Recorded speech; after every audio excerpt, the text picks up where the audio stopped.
Pourquoi ne changeons-nous pas les choses? L'école, dans sa forme actuelle, est en plein dans ce qu'on appelle donc la banalité du mal. C'est une expression assez claire de, de la banalité du mal éducatif.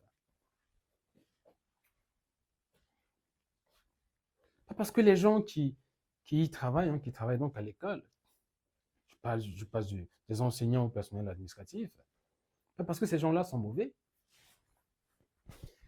mais parce que la structure elle-même produit un résultat que personne n'a consciemment choisi et que tout le monde perpétue sans jamais vraiment le questionner. Voilà d'où vient la banalité du mal éducatif à travers le monde.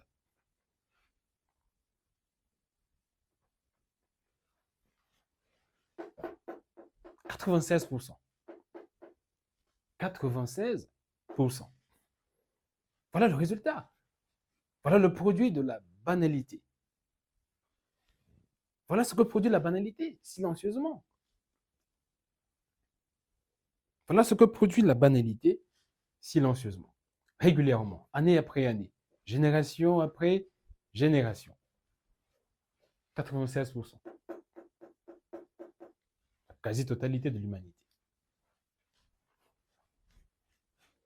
Nous sommes en train de vivre collectivement la plus grande perte de capital humain de l'histoire de l'humanité. Il faut qu'on en ait conscience. Il faut qu'on en ait conscience. Ce n'est pas à cause d'une guerre. Ce n'est pas à cause d'une catastrophe. Ce n'est pas à cause d'une maladie. Ce n'est pas à cause d'une catastrophe naturelle.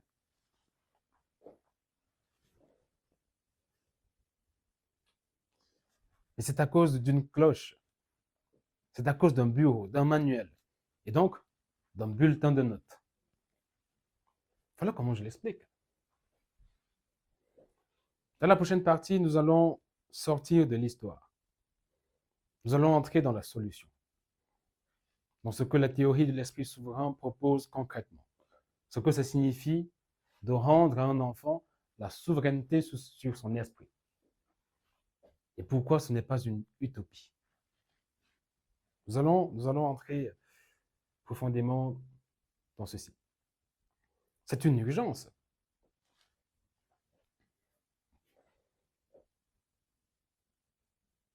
Ceci est une urgence. Je vais vous poser une question. Juste une question. C'est une vraie question, n'est-ce pas? Je vous invite vraiment à y réfléchir. Ce n'est pas une question rhétorique, une question à laquelle je veux que vous répondiez honnêtement, dans votre tête, après que je l'ai posée.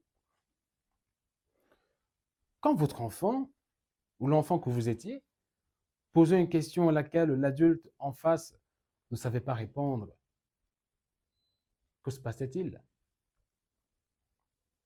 Quelle était la réaction la plus fréquente? Quelle était la réaction la plus fréquente? Pensez-y.